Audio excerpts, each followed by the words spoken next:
A great crowd that's joined us already here. Thanks, everyone. I'm Heather Sabin. I'm tourism coordinator at Monona Terrace in Madison, Wisconsin. We've got a cold, rainy spring day. We're hoping for some sun. Please send it our way if you are in a sunny climate. I want to extend a warm welcome to you, and perhaps you're joining us for the first time. We're glad you found us, and welcome back if you've been here for previous lectures. This is the last of a series of 4 lectures sponsored by American Institute of Architects Wisconsin this spring, and they have really brought us some wonderful presentations. So we want to thank AIAW for their sponsorship. Audience members, we want to remind you to use the Q&A button with us to communicate. So we don't use the raise hand feature on our webinars, but you are welcome to tell us whatever in the Q&A, and also use that, of course, to ask questions of our speaker. He has agreed to take questions following the presentation, so please type your questions in Q&A. This program is being recorded. To access it at a later date, go to mononaterrace.com to the Right Design Series page, and you will find it. Give us a couple of days to post it, but it should be there by the end of the week. And now our program. So I want to throw it, as they say, to Josh Johnson, who is here representing AIAW. He is a senior architect at ADCI, a firm with offices in Lake Delton and Madison, Wisconsin. His volunteer work for AIA over the last 30 years and with Monona Terrace over the last 20, that's not cumulative, right, Josh? That's overlapping. Yeah. Has included arranging over 100 lectures in the Madison area and now virtually. And he has also introduced thousands of elementary age children to architecture and urban design in the classroom. And so, Josh, over to you. Thank you, Heather, very much. Every once in a while, I'll get a question from someone else in the country about how do you kind of have a public lecture series that lasts for 20 years, and what you have to have is a partner like Heather and the Monona Terrace. So we really appreciate all you guys do for us, and you're going to continue to have these, and they'll all be terrific. So we'll help again next year, definitely. Years ago, Michael Benedict spoke, and it's reminding me we need to have Michael Benedict again. He's at the University of Texas, and he showed a graph that basically showed that during your career as an architect or as a creative professional, kind of proved that you move towards a greater deal of complexity and at the same time order. And the first time I saw one of Peter's projects, I think it was 1990, and it might have been one of your first houses that you photographed, Peter.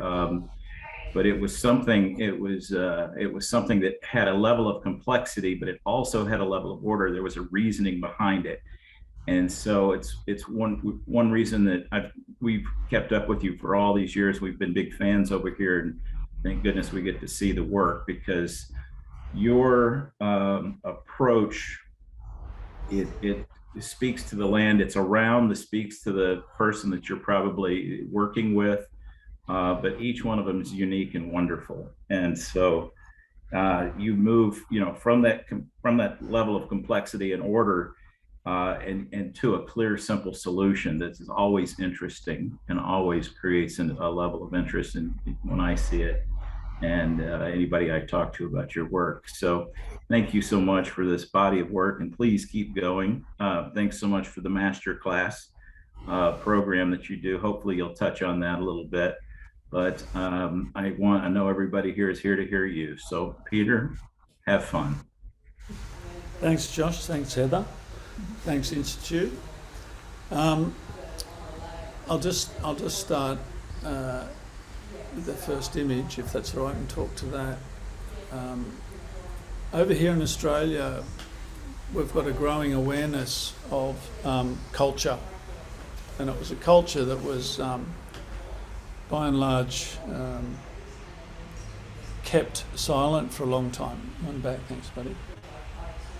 And that culture is the Aboriginal culture, and this is, we now, before all lectures or talks or introductions or discussions or meetings, we recognise the people of our country.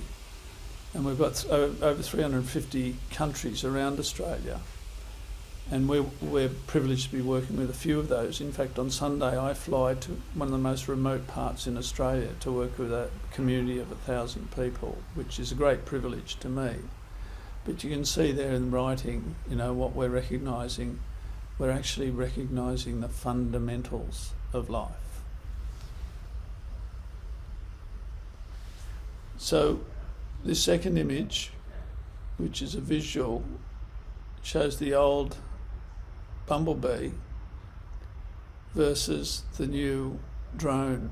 Not even versus, but in comparison. And it's a really interesting diagram to look at, that structural diagram, the junction of the wing. And I wonder and think about how much we're not learning by studying the past, or studying the history of our world, really, in a way that we can apply it to our thinking and apply it to our work. Our country is the oldest continent in the world. It's the second driest to Antarctica. And over 25% of it is desert, tough desert. In fact, on that drawing, on that image there, that's about where I'm going to on Sunday for a week to work with people, which will be remarkable. But look at this section through our country, right? Ayers Rock, Lake Eyre, Great Dividing Range. It's like an old fella's set of teeth, isn't it? It's so flat and worn out. And that's the first bit of understanding we have to have about our country, that it's old and timeless. It's lost most of its topsoil, and it has that nature about it whenever you're doing work within it. Here are the 350 countries divided up. A map or a drawing that, of course, Whitefella never saw when he arrived here. And had he or she seen it, Australia would have made a lot more sense, and they would have been able to understand, for instance, the desert area of Australia in the middle there, where the countries are a lot bigger through here. This is all desert through here. And you'll notice that each one of these countries is reflective of a tribal size, which is about 350 people. So the bigger the country, the less fertile the land. The smaller the country, around Melbourne, around Sydney, Brisbane, the more fertile the land, which makes sense. Peter, we may have a trouble with your screen not moving forward. We're still on the first slide, I believe, unless I'm wrong. Heather, are you seeing the first slide? That is correct. Yeah, we are on the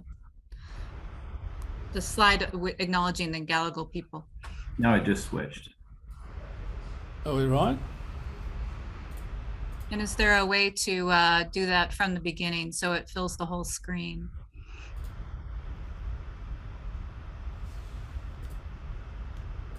Here we go. Are we back? Are you okay now? Can you make that full screen? Is that full screen to you? Yeah, that looks great. Thank you. Have you seen this one? Have you seen that one? There we go. We're looking at the bee and the drone. Yeah, have you seen that one? Did you see that one? Not the first time around, but we're landed on it now. Yeah. Oh, can you make that work? So this was my discussion about nature, 350 million years of evolution, and technology, and where they sit with each other, or how they sit with each other, and what we learn from or what we don't learn from. This is my discussion about Australia, driest continent in the world, and the oldest as well, second driest, to Antarctica, and the oldest as well. And this is where I'm going on Sunday, just here, in the most harshest of deserts in Australia. And then this down here is the cross section you can see. Are you seeing them now? Hello? Yes, we're on this screen that shows the globe. Good. This is a cross section through Australia. Ayers Rock, Lake Eyre, Great Dividing Range.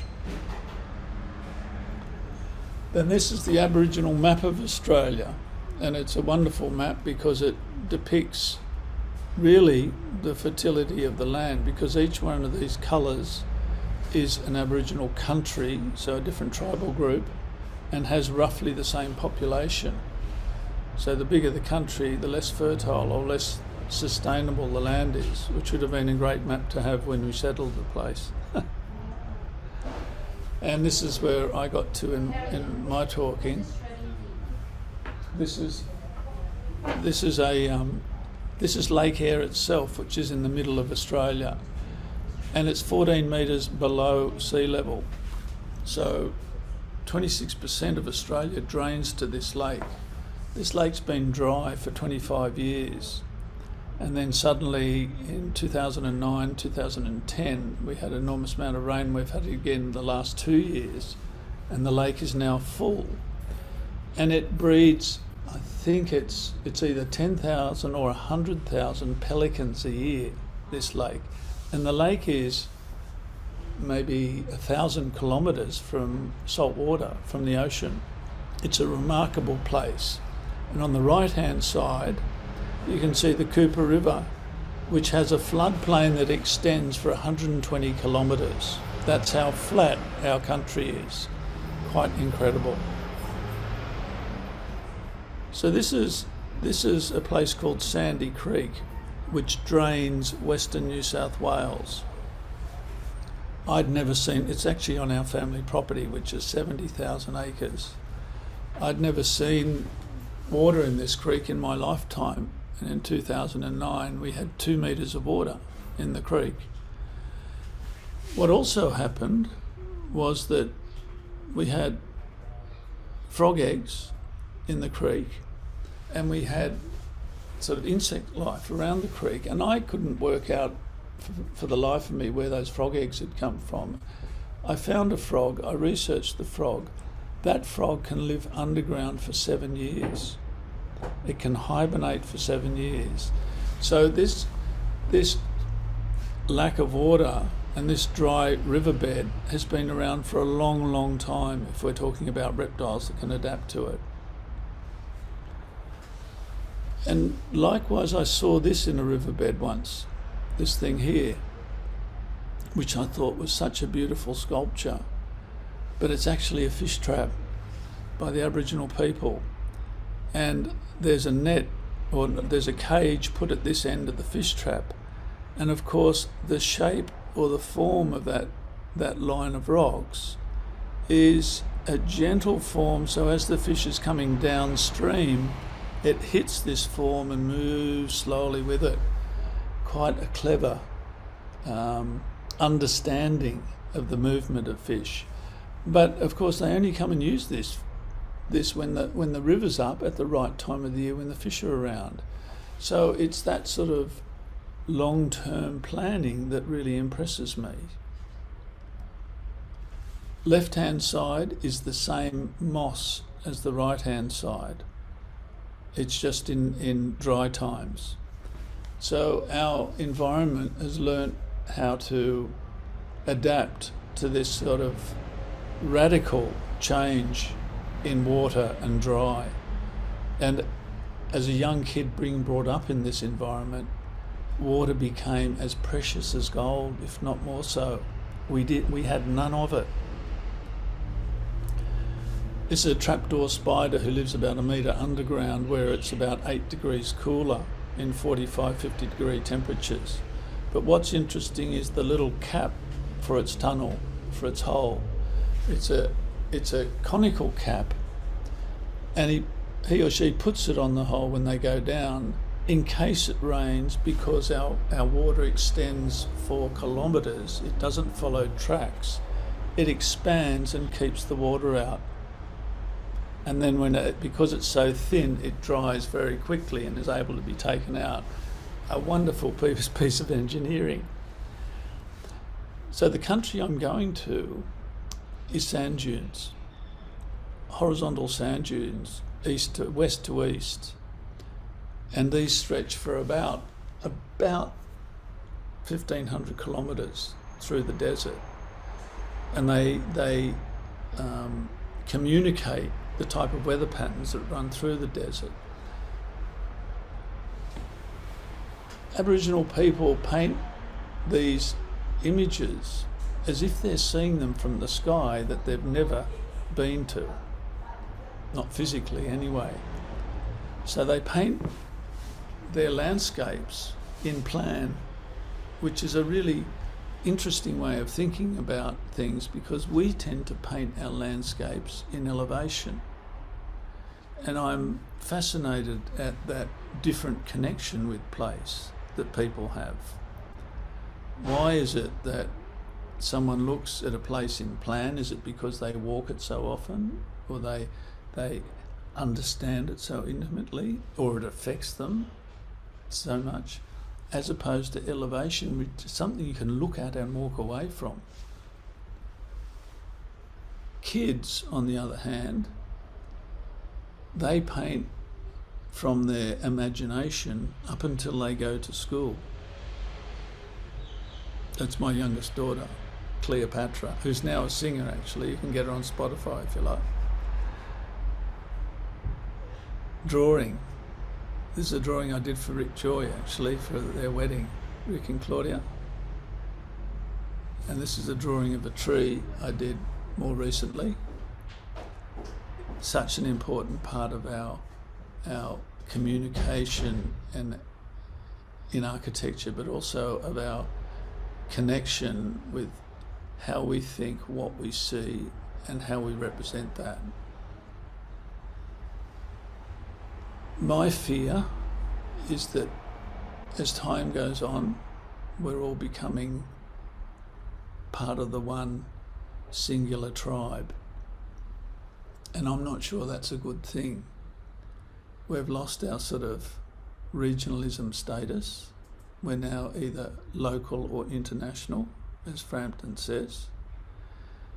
And we tend to, I believe, become a lot more conservative than we used to be. When we first came to Australia as a European race of invaders, really, we brought agriculture that didn't understand the country. We farmed the country in a way that really destroyed the land. We had very little natural eye to see that areas flooded. We're having trouble again with floods in the last 2 years. We had trouble in 2009, we had trouble in 94, we had trouble in 74, and yet still we keep on building on floodplains. And of course, fire in this country it's almost become, well, it's part of our psyche in terms of what we do and don't allow for in our building technology. So there are various fire zones throughout our country. So these natural elements that affect us prophetically, for some reason, have never been understood as a place and therefore designed for. The top, and this is another indication of this, the top of the seasons, summer, autumn, winter, spring. I don't believe in this country we truly get a winter. There's a bit of snow that happens down at Kosciuszko, but our weather in Sydney is mild, yet we still call it winter. We have one deciduous tree in Australia, the white cedar. Otherwise, all the trees that form autumn leaves are introduced. We certainly have a summer, and our spring is more, one would call it a wildflower season. It's when the wildflowers come out. And if you look down below, the parallel, and keep in mind that different places for Aboriginal people have different seasons. So in some places it might be 11 seasons, other places it might be 4. But this is the Sydney seasons, and you can see the first season is the male kangaroo's aggressive, meat forbidden, wetchling blooming, that's the acacia. So their seasons are all about what's going on at the time and what to keep an eye on, and discipline and all sorts of things. Very interesting way of seeing seasons, quite a different way from what was introduced. So essentially what I'm talking about at the moment is this disparity between place and understanding that has existed for 200 years. So in that initial introduction I had, I talked about that the respect, talked about respect for the mother, which is the earth. And these elements are also used in other cultures, such as Indian culture, Red Indian culture, Norwegian culture, or Viking culture, the issues of earth, air, which is father sky, fire, which is grandfather sun, and when my elder was alive, my Aboriginal elder mate, Uncle Max Dulamunmun Harrison, bless him, every morning he'd get us up early to watch sunrise, and he'd thank the sun for the day. It was an incredible sort of ceremony that we're involved with, a ceremony of respect really, and something that I do hope resurfaces with the resurfacing of the First Nation culture in this country. And then of course the last one, and probably the most important, water, which is Grandmother Moon, because she moves the water in terms of the tides. So as a kid, I learnt very directly, be it climbing trees or bringing up a kangaroo or looking after dogs or mowing the lawn or whatever. And it's interesting because now I watch kids who spend a great deal of their time learning about kangaroos off their phone. And what a different way of learning that is. What a sort of, dare I say it, what a lazy way of learning it is. It's certainly not experiential. And I think this change in sort of cultural thinking or even inventive thinking is reflected in many of the elements that are sort of commonplace today, e.g. the car. Below were the cars in the 60s that we had in this country, just a cross section. Above is the same brand or similar, but very hard to discern one to the other. So it's a question mark. It's a question mark. What is happening to our creative inventiveness? This is a site south of Sydney by about 4 hours, and there's a little settlement there called Depot Beach, and I'm going to do something that's a little bit straightforward but purposeful. So we're going to look at 4 trees. One tree is here, one tree's up here in the forest, the tall forest, one tree's over here in the amphitheatre, just here, and one tree's right on this point here. And so the trees down next to the beach are these ones here. So you can see there's a 4-dune vegetation where the wind blows over, and then you can see that these trees, their canopy starts at this point, so the wind that comes over this 4-dune can run through the trees without stressing them too much structurally. Then the trees further up the hill are these ones here, and they work together to support each other. If we lose 2 or 3 of these trees, we lose another 5 or 6. And then over the other side of the hill, where the wind is far stronger, the trees are all gnarled and working together with one another. And then out on the peninsula that I showed you, the trees are stunted, they're low, and they're absolutely intermeshed. Those trees are all exactly the same species that have adapted over time to their particular site and environment at a range of about 2 kilometres apart from each other, 1.5 kilometres apart from each other. What we are doing these days, rather than adapting or understanding or working with, certainly in Australia, a lot of our buildings are just digging a big hole and putting whatever they care to inside the hole, which I find is such a neglectful way of treating a site that's 350 million years old. And we get this I think one could say, misunderstood repetition happening. The repetition is purely for the developer. It's not for the architect. It's something that can be built quickly and efficiently and sold at maximum profit. So this area of outer Sydney bears no reference at all to the fact that there's a huge waterway that runs adjacent to it. And this all started in our country when the building on the left is called Cadman's Cottage, one of the earliest buildings in Sydney, and the building on the right is in just outside Cambridge in London. So we inherited a building technology from another country in another place and another time, simply because those people came to this country. And it's happened all around the world. Our most recent buildings on the right-hand side are almost identical to buildings in Kyoto in Japan on the left-hand side, a prefab that you can buy. So there's the whole discussion which I started before about local versus regionalism versus international style.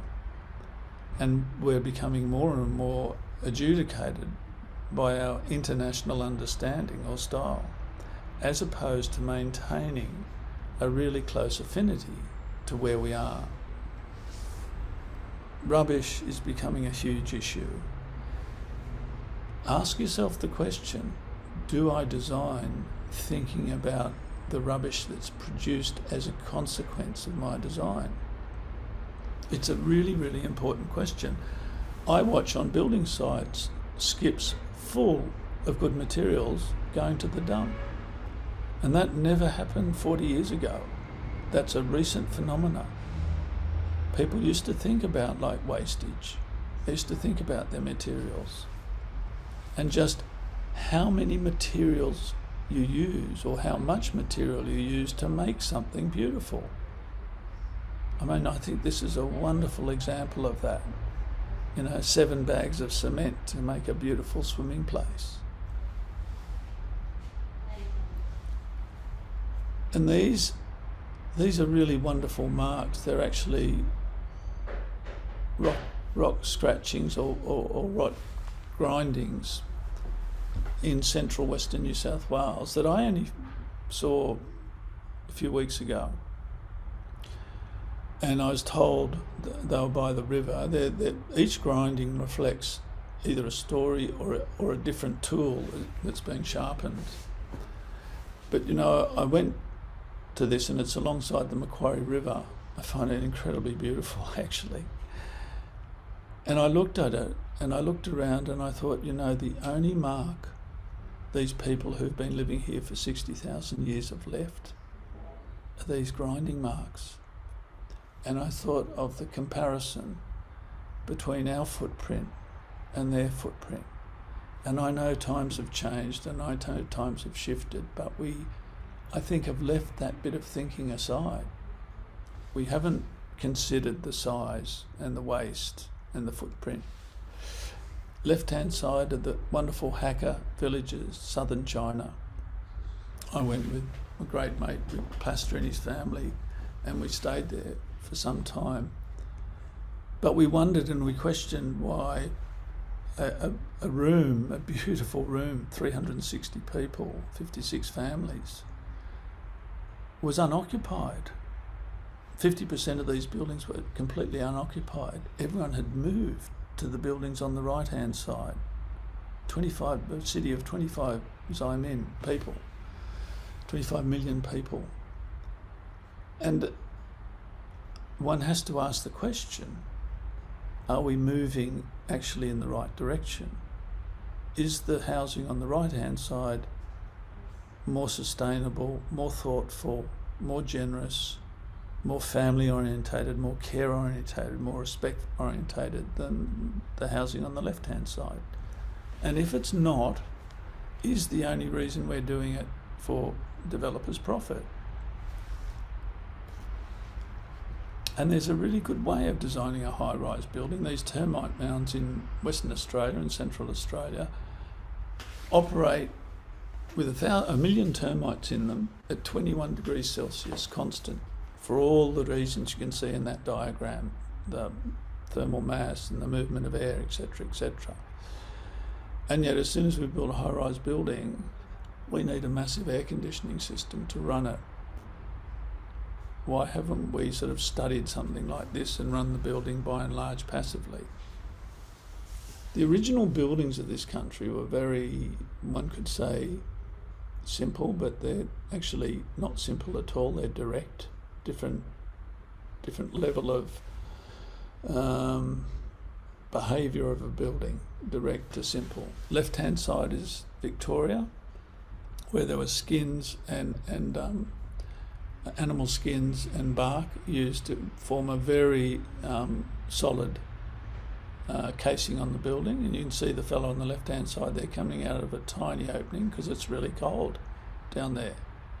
Whereas on the right-hand side, it's in the north of Australia where you get crocodiles and mosquitoes. So it makes sense to get off the ground and have a fire underneath to keep the mosquitoes away. And of course then there's the temporary shelters where you stay when you're just hunting, not when you're in permanent camp. This is a camp I found in 1977 in the centre of Australia, but still operating. So the camps are left, people move on, so they don't use all the food resources in a particular place, then come back and re-establish camp. Then this is a camp I saw more recently, about maybe 5 years ago. But it's still saying the same thing. I mean, it's saying a couple of things. One is we don't need shelter, but the other thing is we prefer to sleep outside than to sleep inside.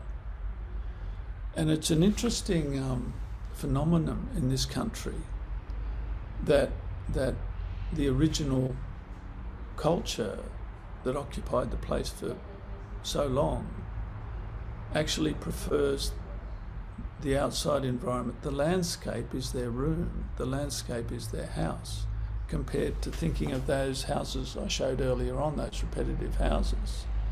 Then it relates back to those paintings as well.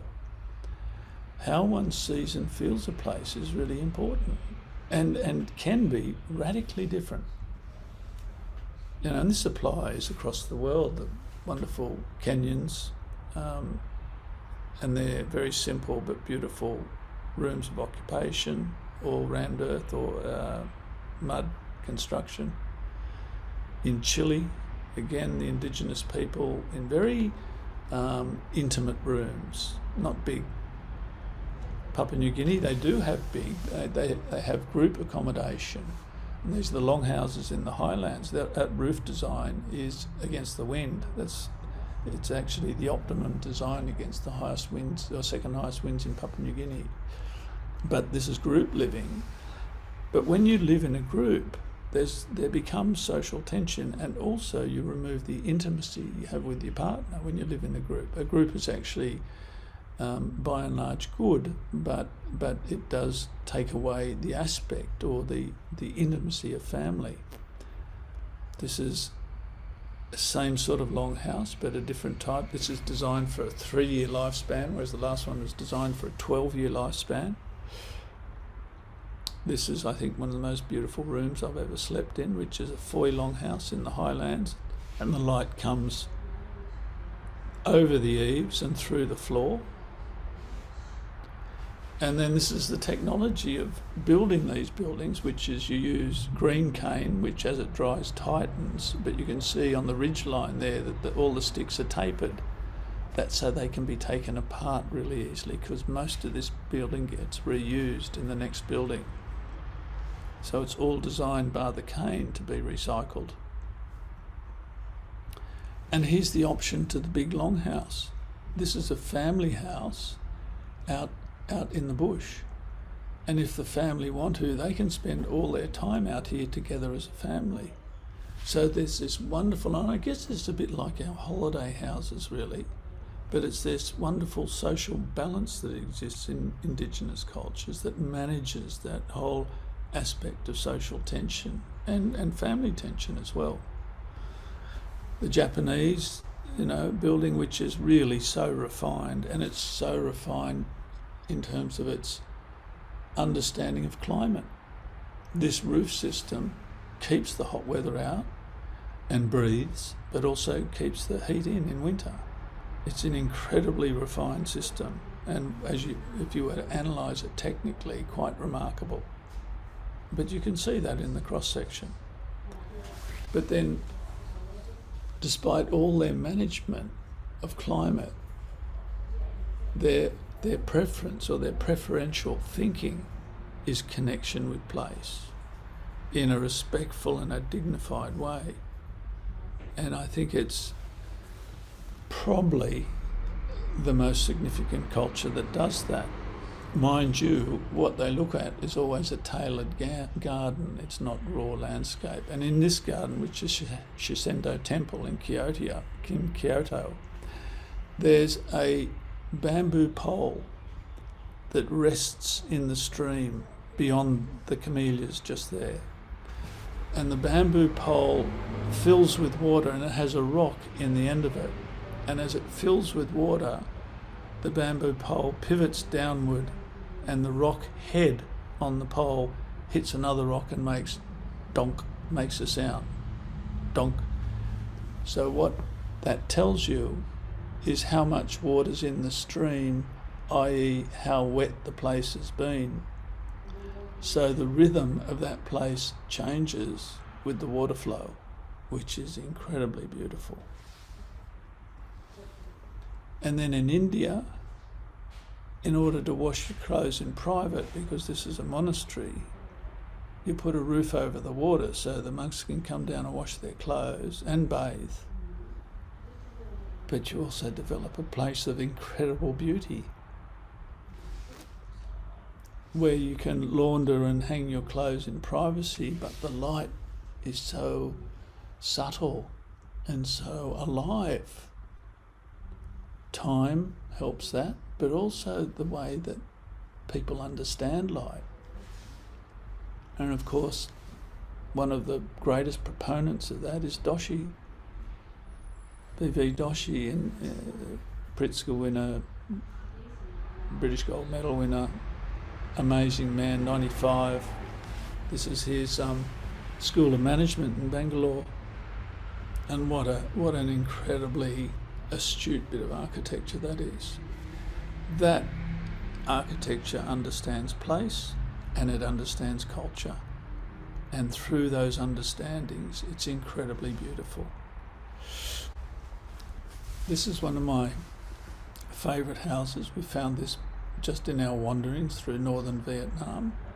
And the woman who owned this house was very proud to bring us in and show us. You can see on the left-hand side, room for people, room for sitting and making a cup of tea, a bed that can fold out, then a private bedroom, and then the cooking area away where the smoke doesn't get to your eyes in terms of living. A flower garden right at the entry, a beautiful courtyard where you live, and then the functional side, which is the hay store for the animals, the well for washing, a heater for the water, and a vegetable garden for food. And as you can see by the dimensions, not that big. And the structural systems through northern Vietnam are common for similar and common for the temples as they are for the houses. This building's been up for about 400 years. It's been in the family for multiple generations. This is the kitchen, the humble kitchen. But nevertheless, beautiful meal was had out of this kitchen. And this is where the lady washes, who's 65 years old. Water from the well, and then there's a cooker there if she wants to heat it. But in those temperatures, no need really. And those are students that saw that we were in looking at this house and crept in themselves, which was quite clever of them, really. And here's the lady with her house, her humble house. But what they've done here cleverly is they've made thresholds that you can sit on. So you see there's a threshold to the windows to the living area, and we sit there. There's a threshold to the veranda, and we sit there to the courtyard. So the outside room is just as important as the inside room. And in fact, if you think about the plan, the outside room is bigger than the inside room. So the outside is where a lot of the living happens. Where did our houses come from? Hampi, India. Same place, Hampi, India. This is the Queen's Palace. Beautiful set of stairs. And this is a temple just down the road, cut into the most amazing rock face that's sort of vertical lifted 200 metres. Imagine thinking like that, seeing a rock face, a cliff face, solid rock, and saying, I'm going to cut a temple with columns into that rock face. That is, I think that's where human endeavour is beautifully represented, with acts like this, as opposed to acts of that repetitive housing. I think the two most critical things into our future, given climate change, is upon us and we need to address it. But as a subsequence of that, are food and water. So this is one of Indigenous men 200 years ago, actually 172 years ago, with some tucker from local. This is the burrawong palm, which if you take those seeds and you soak them in water for 7 days, you can make a wonderful damper, that is a flour bread, out of them. But if you eat them straight away, you die. So how did the Aboriginal people learn that? And this is a seed market in Africa, all from natural produce. So learning to live from the land. And this is what's in our foods these days. That's just a short summary of what's in the food. And we wonder why people get so sick. Water, probably the most critical element over the next 50 years, I'd say, until we learn to remanage it. But there was a wonderful exhibition in southern India that I went to once, at Kuching, and one of the exhibits was an installation. It was a long timeline, and it was the timeline of water and how water got to a stage where it was so dirty you couldn't even drink it. And as that was happening, multi-millionaires, billionaires were taking ice from the Antarctic and towing it to their countries and selling the water as pure water. And it was this confronting but very evocative timeline talking about how the world will become subject to water's rarity and purity. And that wouldn't surprise me at all. On the left-hand side is a cotton crop, and you probably know that cotton requires the second most highest quantity of water to survive, apart from rice. On the right-hand side is just some of the 2 million fish that died in that river, the Darling River in Western New South Wales. 2 million because of lack of water, because it was being taken for the cotton. Mining has allowed this country to survive financially, ripping up the land. As my Aboriginal elder said to me, he said, I don't understand why you guys mine our country. We don't burn down your libraries. Interesting. But these governments that say that they're managing the country properly are just, well, they're rubbish. They're not managing the country properly. The mining is paying for our survival. And soon we'll have no country. The map there shows where the mines are in this country, which is quite terrifying. And this is the alternative. I mean, really, you look at this, you look at the destruction to the land, and you look at this and you think, isn't it quite obvious?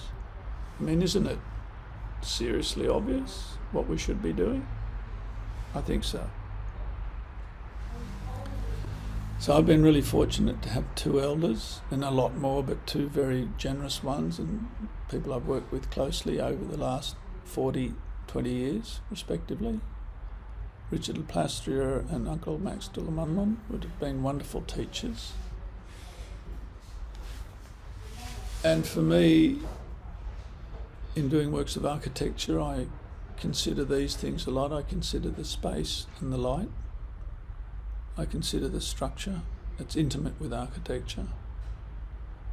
Connection is probably one of the most important things that we look at, the way our buildings connect with place. And the one which we try for every time, but which is most elusive, is mood. How do you understand or create or amplify or control or get across mood? Our clients are really, this is one of my first clients, an old school friend. Our clients are like gifts, really. They give us permission to be ourselves. The people we teach with are really wonderful colleagues in terms of inspiration and direction. And of course, those you work with are fundamental to the production of original and original work and work that has an integrity about it. So this is our office. First job I'm going to show you is a house for ourselves that was finished a few years ago. And it's actually on this headland. And this headland used to be an old tent camp, but it also, before that, used to be an Aboriginal camp. And they used to sit up there and get shellfish from down the shore and basically, I'd imagine, have a pretty good time. So the characteristic of the place is rock, testellated platforms on the left-hand side, and quite powerful weather patterns, being right on the coast with an open ocean, the Pacific Ocean, all the way to America. So you can imagine the sort of winds that we get here. And that's our site, so it's just above that pool that you saw in the last photo. So there's the swimming pool, you can see the pool in that photo, and we're just above it. So it's a site that gets hammered by weather. So the first thing we did was put up a temporary tent that we ended up living in for 5 years. And the idea of the tent was, number one, we couldn't afford anything else, but number two, just to understand how that bit of land behaved climatically throughout the year. And so we lived in this for 5 years, which was actually a wonderful experience. And we've carried a lot of the lessons we've learnt from this living experience into our buildings, because of how powerful those lessons were. I did about 180 different schemes for the house, as an architect would do for his own house, but the one that eventually got the green flag was on the left-hand side in the middle, which is a very simple drawing. And I think probably 40% of the issue in architecture is, what drawing are we going to go with? And knowing what drawing is the real original drawing is critical. So that middle one on the left-hand side is a fireplace with rooms around it, opening to the north. Very simple. But it's the gestation of that idea which is critical. And the first thing we did was put in a 50,000 litre water tank to catch water from the roof. And we do that with all our buildings. And here you can see the garden, which is a earth, air, water, fire garden, which you'll see in photographs in a second. And there you can see the rooms around it. Formalised, of course, because a cost issue, the informality versus the formality, and maybe it should have been exactly like that first drawing, but certainly emotionally it's like the first drawing. And that's the building presenting itself to the weather. So in the years that it's been up, I haven't had to touch it in terms of maintenance. It's as sort of confronting to the weather as the weather is to it, like the cliff face. There's a timber house 2 doors up, and they paint it every 18 months. It's a slave to the weather. And the building is basically off-grid, so it has evacuated tube, it has photovoltaics, it has the water collection, it has heat pumps. It's actually a very simply managed environmental building in terms of passive systems. And you can see the canvas screens on the right-hand side. So the back half of the building, which is 10 by 5, is concrete and canvas. Lesson learnt from the 10. The front half of the building is concrete and timber. So you acclimatise into the front half for winter, and you open the back half for all the year round, really. You should always have romance in a building. Those romantic sort of interludes that allow you to free yourself of the day-to-day routine. My wonderful Aboriginal elder came to this site when we first got it, and I asked him what he saw there. And he identified an underground spring. He identified the energy of the land, which we talked about. And he said, "Peter, you must have a position where you can see the sky." He said, "This is a rare sight. You can see sunrise to sunset. That's the most beautiful opportunity for a building." So we've designated a whole terrace for that purpose, the sky terrace. And in fact, sky terraces were common throughout northern India, they're common throughout northern Africa, they're common throughout Middle Europe. And we only started to lose them as things were prioritised, and those things were lifestyle. But roof terraces were part of our culture, as too were courtyards. Everything is really direct, so the hot water pipe is the pipe for the towels, and we didn't use tiles on the wall, just sheets of copper. It's a very, very straightforward building. There's the fire in the courtyard with the office. It's the courtyard opening up to the sky. Water in the right-hand corner. Fire in front of the yellow chair. And looking down into the courtyard. So the courtyard becomes like the vertical connector. It's 9 metres high, and all the rooms rotate around it, if you like. But it also forms the diagonal, which picks up on the energy of the site, and that sculpture you can see, or that work of art on the wall, is by Lynn Utzon, Jorn Utzon's daughter, and it just brings that courtyard to another level. And there's looking from the courtyard back into the kitchen and up to the terrace with a canvas roof on the back half of the building. That's form ply, that darker material. And that form ply, by and large, was the form ply that was used to make the building. Each sheet has been transferred into joinery or carcasses for joinery.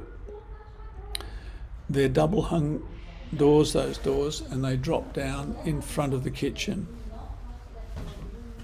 And that means that the kitchen and its surrounding rooms can be heated efficiently in winter. Then you can see there's a skylight above that room that allows the sun to penetrate the back of the building and heat the concrete up in winter as well. So this is a building that you need to manage physically. It's an interactive building. And part of the reason for the canvas is our western sun is very harsh, so we can open it when we want the sun and we can shut it when we don't. But also we have some very close neighbours on the northern side. And the house is flexible, so it has beds that drop down that become terraces. It has rooms that you can have 5 people in or use for a sitting room.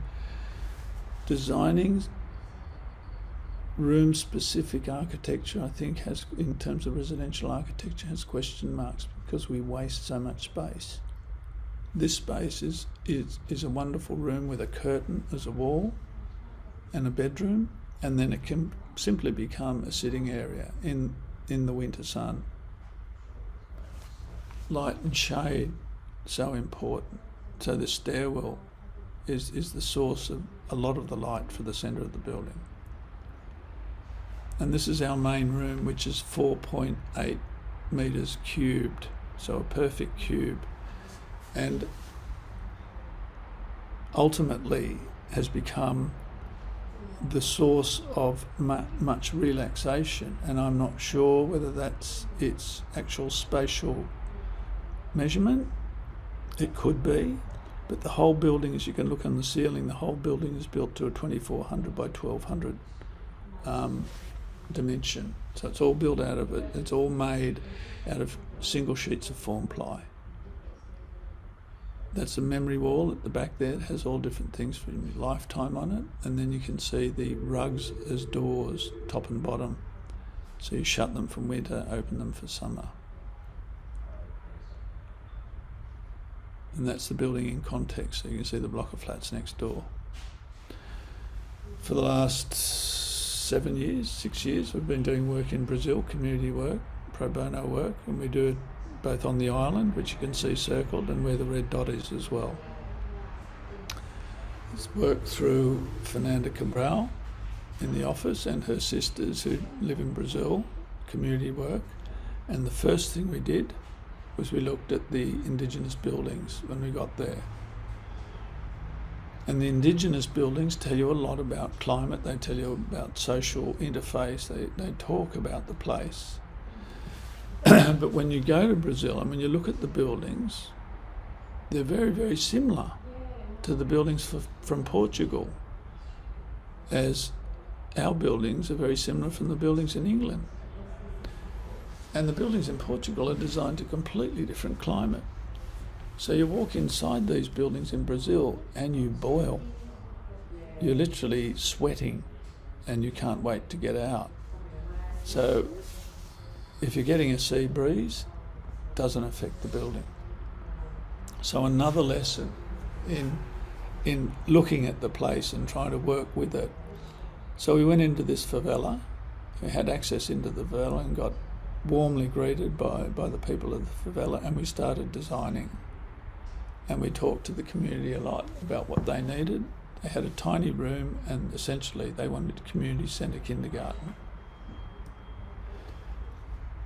And we worked with the local hardware store who was just up the road, who supplied a lot of stuff for very little. And we had 16 students with us. And we built what we called the water room. And you can see those students are talking in front of vertical tanks. Those tanks are actually pipes from the side of the road. The building cost about $1,500 Australian, which would be $1,200 American. And we used the pipes from the side of the road as structure to hold the roof down, but also as water tanks. The culture of holding water is not in Brazil. And it's not in Brazil because they used to have really clean rivers, so they didn't need to catch their water. But now the majority of rivers are dirty, so catching water is really important. So with this team of students, we built verandas over a period of 3 years. We built a kindergarten, we built a community centre. We tried to use existing resources to filter the water and clean it. We were essentially building a health centre also for young kids so they could wash their hands and clean their teeth. And we were fortunate enough to be accepted by the community. And this is a community that's run by drug lords, really, and has every conceivable historic occupation in it, up and down the streets that you can imagine. But the most beautiful, generous, supportive community, because we're essentially building a building for their kids. And this is what we did to that building. We've actually put a roof on, collected water, caught the cool air from the creek down the road, down the hill, brought it up through the building to the hotter side and got some cross ventilation going, breathable walls. We reduced temperatures in the existing brick box, Portuguese originated, by 8 degrees Celsius. So we put sunscreens up to the west. We collected 5,000 litres of water that was used by the kids, and we built a new kitchen that was ventilated rather than static, and it was used to cross-ventilate the whole building. And we were very grateful that the community was very grateful to us. The next project we did in Brazil was a storytelling room on an island. And this is the room we built. The first thing we do when we do these projects is we collect water. We do a very obvious water collection system. And this now operates for the entire community. They come and get their fresh water from their drinking water from this supply, and they've increased this supply by twofold already. And we took a different group of students, but also on this particular trip we took physiotherapists, we took art therapists, we took dental hygienists, we took a whole sort of health service really, and it was quite remarkable. We serviced the entire northern part of this island's community in the 10 days we had there, in terms of health care and dental care, etc., and physiological. We had massage workshops, etc. This is a building we did some time ago, but it sort of represents what Josh was talking about earlier on, which is buildings that respond to their function and their requirements. This is a woolshed, Western New South Wales. You can see the hill in the distance. That hill in the distance actually redirects winds that come from the north and northeast and come around that hill and end up coming into the building from the northwest, which is why those screens are there. So the building was designed, and if you look through those notations, completely functionally. Everything that's said there, be it light shaft or vegetation for the winds or loading off the ramp or whatever it is all functional decisions. It's a woolshed and it has to work efficiently. And so we introduced a whole new structural system, which is a roof sheet as structure, and we introduced ventilation and shade into the woolshed. These are our clients, and we didn't get one complaint from any of the clients, which was very rewarding. And you can see there in the distance, there's like a horizontal plywood ceiling. That's a lowered edge on the ceiling, and we catch the heat off the sheep and take it over and drive it down onto the shearers in winter. And then we catch the heat off the sheep in summer and evict it out the roof system. We have 9 sprinklers on the roof. We have ventilation under this raised board for shearing. We have ventilation under there that comes off the ground, which has been in shade all its life, and therefore is it's roughly between 4 and 7 degrees cooler. So the air we bring in is cool air, and then you can see a mechanical fan there that either sucks the air past the shearer or blows it back down, depending on the time of year. And then the window system has water on screens outside it. So as the air comes through the water on screens, it actually comes through and cools the building. We reduce ambient temperature in summer by between 8 and 14 degrees, and we increase ambient temperature in winter between 5 and 8 degrees Celsius, all by passive. So this is where we run the water in summer, where the prevailing breeze is. The water runs down onto the plants below, which are saltbush, and those plants then, when they're wet, they catch the dust off the yards, which stops it going into the shed. But then the water drains down that line to a dam that's further down and gets pumped back up into the building. So you can see the water tanks located on the coldest corner of the building, so the southeast. The raised building, so you can put 2,000 sheep underneath, so if it's raining you've got sheep to shear. Open eaves for ventilation, but a translucent walls to quieten the light inside the building, because sheep won't move if it's stark contrast in light conditions. A wall down to the south to stop the weather driving in, and then up to the north to allow easy passage of sheep in under the building. This is a more recent job. We were given a project right in the middle of Sydney, which is not really our familiar territory, but nevertheless a great project to be offered. And this was the building we were told to modify. This used to be a nurse's quarters for 32 different rooms. And the only thing we were told was, you're not allowed to touch the arches. They're heritage listed, be it they're only 100 years old anyway. So being adverse to directions, the first thing we did was we built arches within the arches 30 millimetres off, so we didn't touch them technically. And then we cut those arches across their transverse length and created beautiful corridors that walk through the arches.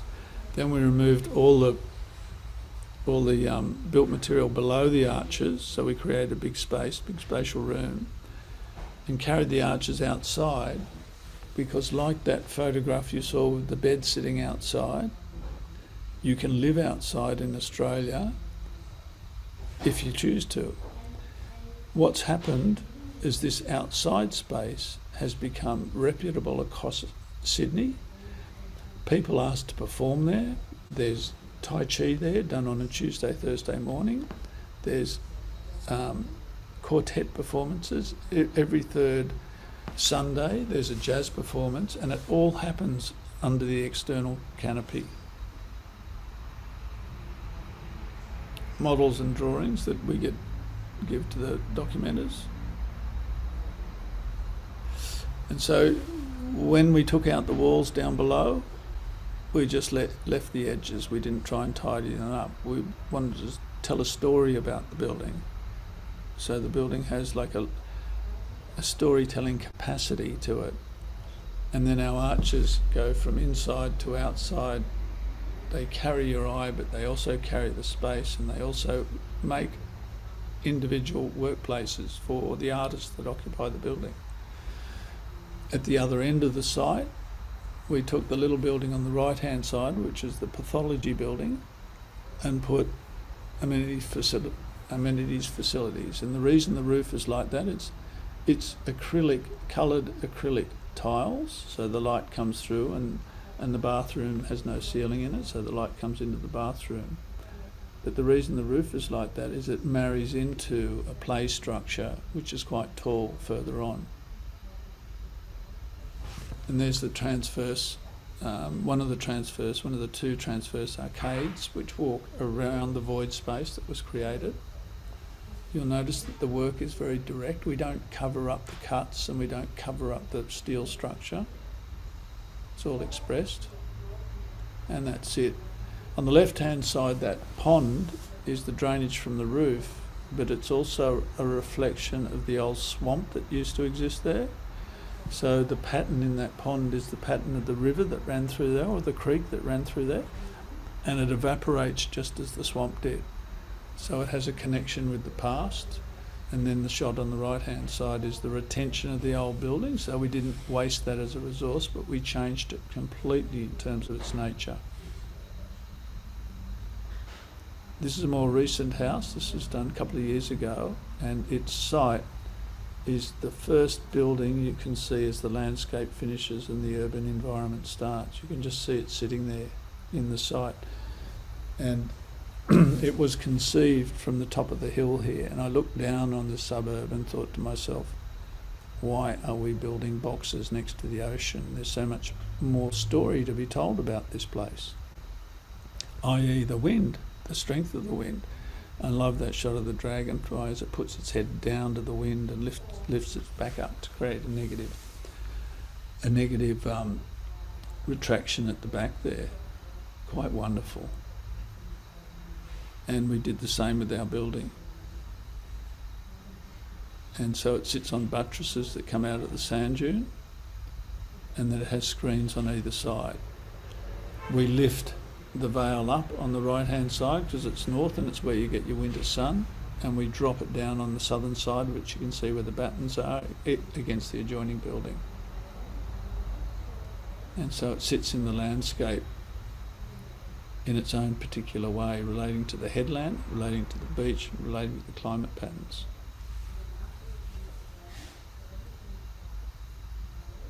And of course all these things have been done before anyway. Some early drawings, idea drawings.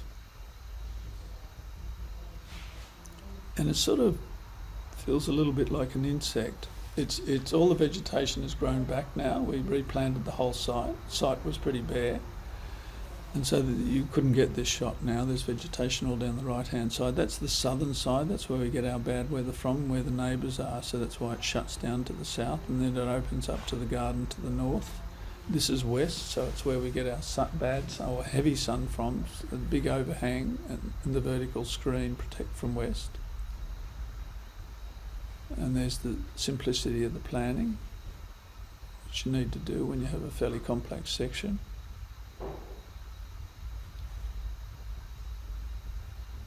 And then we did several models of how the roof might be built or constructed.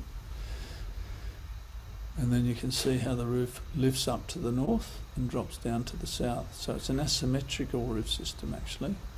And that's a big sheet of glass that runs through there that connects it down to the head of the doors. And then you can also see the lap ceiling in there.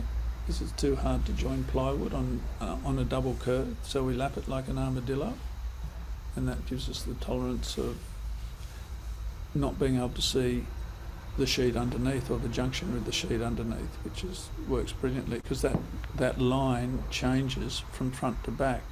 It's got shadow on it from some direction, it's almost flat from the other direction.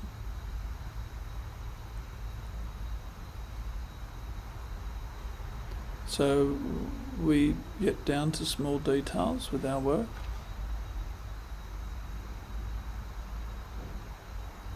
And we're beginning to understand the order of things, like you were talking about, Josh, in your wonderful introduction. Thank you. This is where the rainwater is caught, and then it runs down the edge of the column to a sump and to a water tank. These are the buttresses and walls to the rooms beyond. This is the more open side of the building, onto the forest, onto the garden. But these buttresses are piered down to rock, which is about 6-7 metres down, and then the rest of the building is lightweight. But from the front room and the kitchen, all you can see is open landscape. Very difficult to see the urban scape, which I must say wasn't 100% deliberate. It was intended that we feel part of this wonderful headland, but I never realised that the picture would become landscape picture. And it's a very economical house in terms of floor plate. It's about 165 square metres. It's a bedroom up the top, 2 bedrooms underneath, bathrooms and laundries to the left in that triangle of space, sitting area, kitchen, living area. And I think buildings need to be smaller footprints. Light and shade, very important in architecture, critical actually. Doshi once said to me, "Peter, where's the dark?" I think one of the greatest questions I've ever been asked about architecture. Upstairs bedroom, ventilation, stimulated by the fan, made possible by the window, screening to the west. But what was interesting is by lifting the back up, whilst it gave that understanding of place, it also meant that your view line was over the top of surrounding suburbia to the hills beyond, which you can see there. That was a wonderful discovery. Ventilation at sill level for the entire building, so you can open and ventilate the entire building without getting weathering. And that's how it greets the public at night time.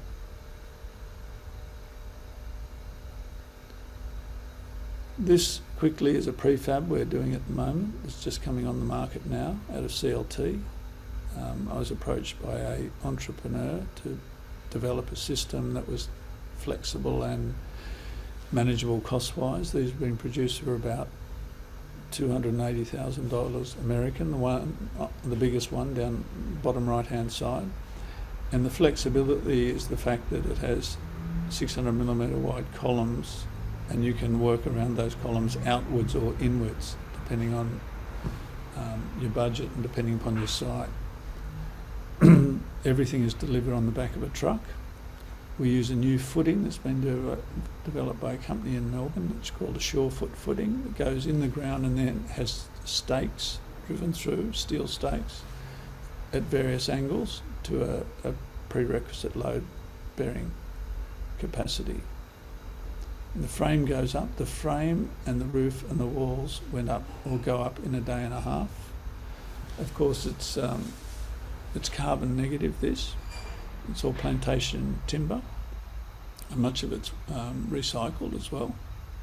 Certainly all the decks and the internal fit out is recycled timber. Where the skylight system can orientate in any one of 4 directions, so it's a perfect square that can rotate around depending upon ventilation, sunlight and view, or light conditions. We reuse all the timber that came with the stacking of the CLT as battens on the wall on the outside. So the great advantage of this is you build your CLT shell, you insulate it, then you put your services on from the outside. It took the electrician and the plumber 2 days to fully service the building.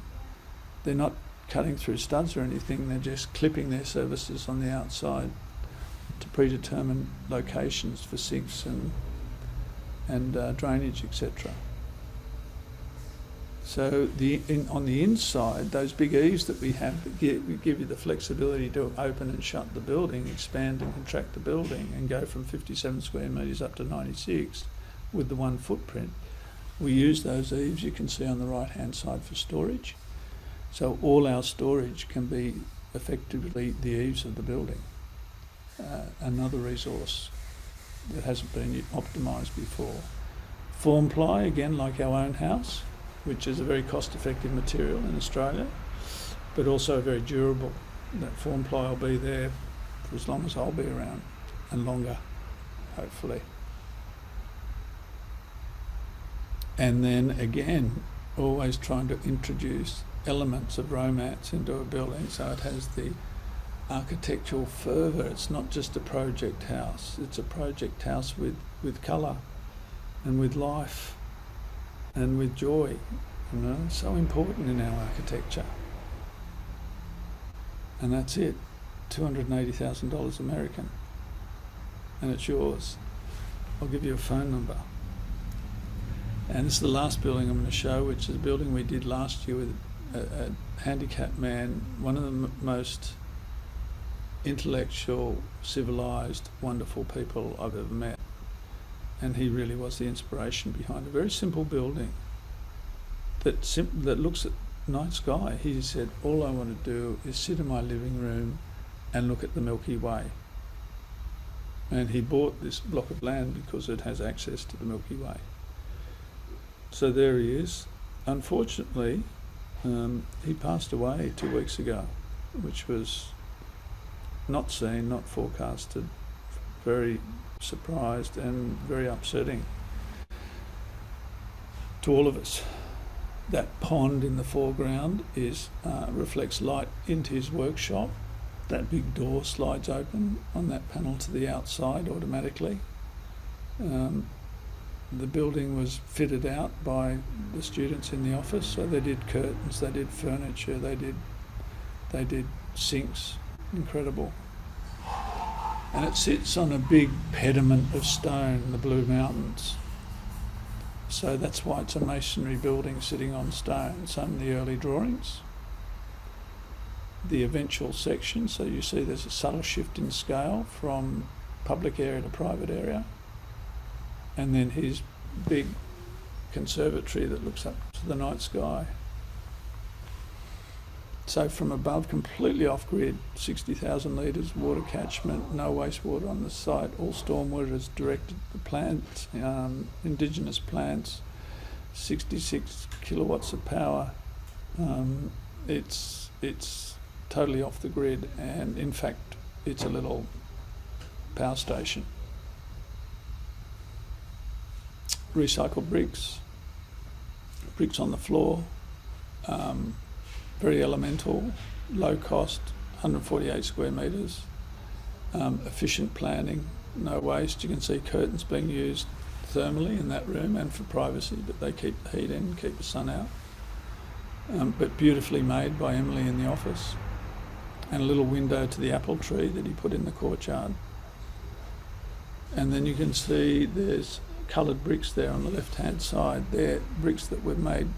We put a ceramic finish on and we use them in the wet areas and where we would have need flashings. So that's looking from the work side of the building into the beautiful singular room. We made the sinks, and that's his workroom, his outside terrace.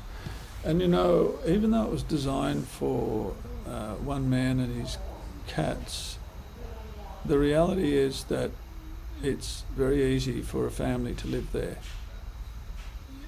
Size, it was a big awareness of how sustaining good design is.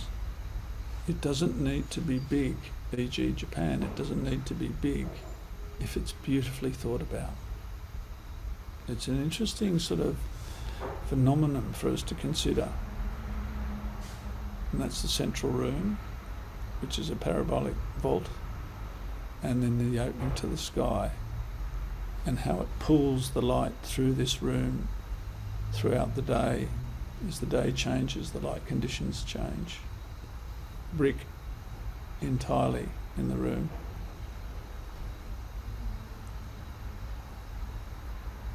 From the north,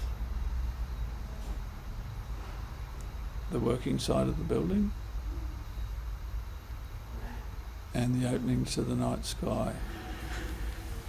Thank you for your patience. We're just going to show you a 3-minute clip of this building that is shown at the Royal Academy this year.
Thank you. Thank you very much. What a lovely way to close there. Thank you so much. No worries. Sorry for your loss. Yeah. That was it was wonderful, absolutely wonderful presentation. Thank you so much. That was everything we'd hoped for and more. So very much appreciated. You've been very generous with your time. We have a couple of questions in the queue. Would you like to take them or? Well, sure. Okay, let me take a look here. John asks, have you seen any of the Walter Burley Griffin buildings in Castle Craig? I have. As a student, it was almost compulsory to go and look at them. And then I had there's one here in Avalon where we live, and it's open once every 3 or 4 months. It's quite a beautiful little one. But no, we can get access to some of Burley Griffin's work. Great, thank you. Glenn asks, is CLT a material that's readily available? It is becoming readily available. So there's a factory now that is about 3 hours away that we can depend on for the supply, and there's more factories in the planning. I mean, the main thing about CLT is product, that you have enough product to produce the CLT. So the factories are located in plantation forest areas.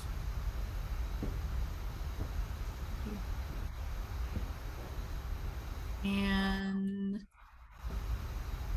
people are thinking of more ways to keep you on here with some questions. How can you or would you scale your concepts for the masses? Well, that's a big question. Well, you know, it is and it isn't. It's like, instead of looking at the detail of the spider with the hole and the covering for the hole, you look at an entire environment and how it operates. You look at like the contours, you look at the water patterns, you look at the weather patterns and how the land has responded to that. And I think that you can overlay. I mean, we've done a few master plans, and unfortunately they've never been accepted because they're not traditional. But I remember going to one site which is 160 acres with the Aboriginal elder friend of mine, and we decided just to settle the ridge of the site with a beautiful sort of serpentine building. So we densified the settlement on the ridge, and we left all the rest of the landscape free, with the exception of, say, an art gallery and stuff like that. It achieved the accommodation that was required by the big developer, but not in a conventional way. But I think in a very thoughtful aesthetic in terms of the landscape and its place. I think the problem with us doing that sort of thing on a broader level is the acceptance or the understanding of what you can achieve by thinking differently. Or it's not thinking differently. I think it's thinking sensibly, to be honest. I think that we've been driven into a way of thinking and a way of behaving that's largely money driven, and that money driven is coming from developers as opposed to people of serious aesthetics, and I think there might come a time when we have to reconsider all that. And the reason being we have to reconsider it is because the environment will require it to be reconsidered in order for us to survive. We can't keep on taking. We've taken enough, I think. Agreed. I am probably not going to pronounce this person's name correctly, but hopefully enough that you'll recognize it. One of our attendees says, I was delighted to see the photos with Richard Leplastrier. Leplastrier, yeah. How is he doing, and do you still work with him? Richard's great. Richard's been my teacher for 40 years and my best friend for 20. and at the moment he's on a road trip across Australia, across the Nullarbor Plains, with two of his three sons. And one of his sons, who's a doctor, has done up an old Land Cruiser, and the three of them are travelling through the desert, drawing and being father and sons. So he's going great. Rick's 82 now, turning 83. We'll just see if we can't get these couple more. How much of your detailing is drawn on site? It varies depending on the job. I was down at a job yesterday and I redetailed something. I'd say depends on how many site visits.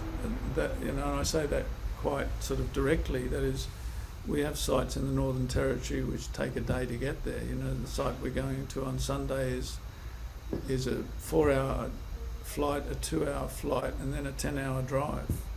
So, you don't go there every day. So in a situation like that, we try and detail as much as possible from the office. But in general, we'll design in about 15% flexibility into a building. So 15% can be managed and changed on site. Big country. Well, let's close with the last question from Scott, which is there glass over the viewing window for the Milky Way? No, it's completely open to the sky. Wow. So if you open that window and it's cold, look out. Great. No, you just get closer to the fire. That's all. Terrific. Well, does it sort of have almost a knife edge, like a James Turrell? Yeah, it has that. Well, James was, I think, always an inspiration for people when you're looking at the sky. But it was more something we discussed with the wonderful owner. He wanted to be able to see the bricks finish in space. So we cut back the roof and allowed the skylight plenty of clearance, so that when it was away, it was just a room of brick and an edge to the sky, and that was it. I mean, in retrospect, maybe I could have taken one door out, but there you go. Well, somehow, it's like you were speaking to Luke Kahn, I do believe. It's just occurred to me that, I think we're also speaking to the ancients somehow. Yes. And that's where we're looking at in terms of the direction of the work. We're looking at more elemental stuff and trying to pull poetry out of that elemental nature of things, if we can. Well, I encourage our folks here, if you're not familiar, to look at your entire career, because there's terrific poetic things to learn from everything I've seen of yours. So I enjoy it and look forward to seeing more. Congratulate your office and extend our thanks to them for and Harriet for the help today, but also for the work they put in with you. Terrific. Thanks, Josh. Appreciate it. Thank you for sharing your stunning work with us. It's been a pleasure. Thank you. Hey, thank you, guys. So Josh, thanks again for AIAW's sponsorship of these 4 great lectures. Now at a close. And audience, thanks so much for joining us tonight. So we look forward to seeing you at the next installation of the Right Design series. Thanks, everyone. Have a good evening or day in the case of Peter. Take care. See you. Bye-bye. Thank you.